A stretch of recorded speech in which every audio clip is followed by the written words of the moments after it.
এদিকে আজও প্রচারে বিজেপির হেভিওয়েটরা বিধানসভা নির্বাচনের আগে বছরের শুরু থেকেই ঝাঁঝ বাড়াতে শুরু করেছে রাজ্যের প্রধান বিরোধী দল। আজ বনগাঁয় মতুয়াদের সম্মেলনে বিরোধী দলনেতা শুভেন্দু অধিকারী, আজ আসানসোলের বারাবণীতে সুকান্ত, বারাবণীতে পরিবর্তন সংকল্প যাত্রা ও সভা সুকান্তর, হাবড়ায় অন্যদিকে পরিবর্তন সংকল্প সভায় দিলীপ সমীর।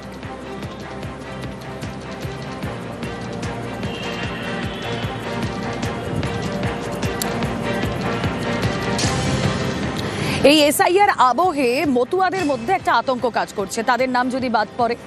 এই নিয়ে আমরা দেখেছি রাজনৈতিক তরজাও শুরু হয়েছিল, ঠাকুর বাড়িতে আড়াআড়ি বিভাজন দেখা গিয়েছে।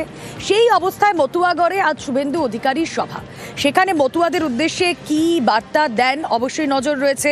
মতুয়া ধর্ম মহাসম্মেলনে শুভেন্দু অধিকারী কথা বলবো, অনিরুদ্ধ প্রতিনিধি রয়েছেন সঙ্গে। অনিরুদ্ধ,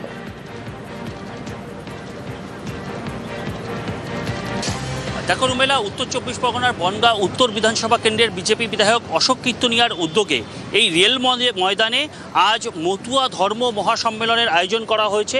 বনগাঁ মতুয়া ওয়েলফেয়ার ডেভেলপমেন্ট ফাউন্ডেশনের উদ্যোগে এই সভা, এবং আমি দেখানোর চেষ্টা করব ইতিমধ্যে সেই সভায় মতুয়া গোসাই পাগলরা রয়েছেন এবং বনগাঁ উত্তরের বিজেপি বিধায়ক অশোক কীর্তনিয়াও এখানে রয়েছে, যেখানে মতুয়াদের মধ্যে এই এসআইআর নিয়ে একটা আতঙ্কের আবহ সৃষ্টি হয়েছে। সেই আবহের মধ্যে এই মতুয়া ধর্ম সম্মেলন, এবং সেখানে আর কিছুক্ষণের মধ্যে উপস্থিত হবেন শুভেন্দু অধিকারী।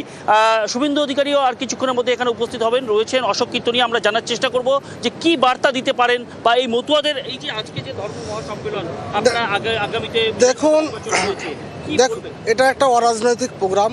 বিধানসভা নির্বাচন বলে কোনো কথা নেই, কারণ মতুয়ারা ভাই বোন মিলে আমরা মিলিত হয়েছি। এবং সর্বোপরি শুভেন্দু অধিকারী যিনি বিরোধী দলনেতা, তিনি মতুয়া হিতৈষী। কারণ আছে, বারবার আমরা দেখেছি যখনই কোনো মতুয়া পরিবার কোনো বিপদে পড়েছে, শুভেন্দু অধিকারী তার কাছে দৌড়ে গিয়েছে। মতুয়াদের দীর্ঘদিনের দাবি, তারা একটা প্রোগ্রাম করবে, সেখানে বিরোধী দলনেতা আসবেন, তাই তিনি মতুয়াদের ডাকেই সাড়া দিয়ে আজকে আসছেন। এবং যে এসআইআর এবং সিএ নিয়ে যে সমস্যা হচ্ছে, নিশ্চয়ই মতুয়ারা তার কাছে দাবি রাখবেন, তিনি সেই সময় কোনো বক্তব্য দেবেন। এবং আমি আপনাদের মাধ্যমে একটাই বার্তা দেব, যারা 2002 সালে ম্যাপিংয়ে নাম নেই, যারা এখনও তৃণমূলের কথা শুনে আপনারা সিএ ফর্ম ফিল আপ করেননি, তারা অবশ্যই সিএতে ফর্ম ফিল আপ করুন। এত সোজা ফর্ম ফিল আপ আর বিশ্বের কোনো রাষ্ট্র সেই নাগরিকত্ব দেয়নি। তাই সবার কাছে আমার অনুরোধ, আজকের দিনে অনুষ্ঠানের দিনে মতুয়াদের স্বার্থে, উদ্বাস্তু মানুষের স্বার্থে একটাই বার্তা দেবো, আপনার সিএতে অ্যাপ্লিকেশন করুন, আপনারা নাগরিকত্ব কার্ড নিন এবং আপনার যে ভোটাধিকার সেটাকে অক্ষুণ্ণ রাখুন। সুব্রত ঠাকুর আজকের এই বৈঠকে কি উপস্থিত থাকেন? দেখুন, সুব্রত ঠাকুর অস্ট্রেলিয়ায় আছেন, শান্তনু ঠাকুরের উপস্থিত থাকার কথা ছিলেন, কিন্তু রাষ্ট্রপতি মহোদয়া টাইম দিয়েছেন, তাদের কাছে 3 মাস আগে টাইম। একেবারেই অনিরুদ্ধ, আমরা সেই বিষয়ে নজর রাখি। আজ রাষ্ট্রপতির কাছে শান্তনুপন্থী মতুয়ারা, শান্তনু ঠাকুরের নেতৃত্বে রাষ্ট্রপতি ভবনে মতুয়ারা দ্রৌপদী মুর্মুর সঙ্গে দেখা করবেন। মতুয়াদের আর্থিক সামাজিক উন্নতি কোন পথে, এই বিষয়ে রাষ্ট্রপতির কাছে তারা প্রস্তাব রাখবেন, রাষ্ট্রপতির সঙ্গে আলোচনা করবেন তারা। এসআইআর এ মতুয়াদের নাগরিকত্ব নিয়ে তুঙ্গে তরজা, যে কথা বলেই শুরু করেছিলাম, তরজার মধ্যে রাষ্ট্রপতির কাছে শান্তনুপন্থী মতুয়া। মতুয়া মহাসংঘের ডেলিগেটসরা কথা বলতে যাচ্ছে, যাতে মতুয়া সমাজের আগামী দিনে ডেভেলপমেন্ট করা যায়।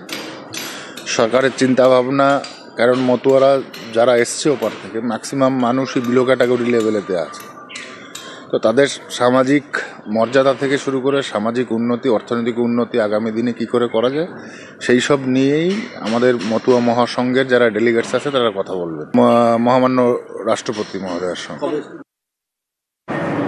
শান্তনুপন্থী মতুয়ারা তারা যাচ্ছেন রাষ্ট্রপতির কাছে, আর মমতা বালা ঠাকুর তিনি কি বলছেন শুনুন। কিছুদিন আগে যেটা বললো যে মতদের ভোট কেটে গেলে আমার কোনো আপত্তি নাই, মুখ দিয়ে একটা বলে কর্মে একটা। তাদের লোকরাই বলছে এসসি এসটির মুক্তি মোর্চা যে ওদের বিজেপি, সে বলেছে বাংলাদেশ থেকে যেই আসুক, সে হিন্দু কোন ধর্মে সেটা দেখা যাবে না, যেই আসবে বাংলাদেশে তাকে মানে এখানে কোনো অধিকার দেওয়া যাবে না। এবং শান্তনু ঠাকুর এখন দেখছে যে পায়ের তলা মাটি নাই, সামনে ইলেকশন, মতুয়ারা আমার কাছ থেকে নেই, আমার কাছ থেকে সরে গেছে, রাষ্ট্রপতির সঙ্গে দেখাতে গেছে যে আমি তোমাদের পাশে আছি। তুমি তো প্রথম বলতে পারতে যে আমার মতুয়াদের ভোট কাটছে, আমি রিজাইন দেবো। তো এখন সেই দেশের নাগরিকও যদি না থাকতে পারে, তার অর্থনীতিকে কি করবে রাষ্ট্রপতি?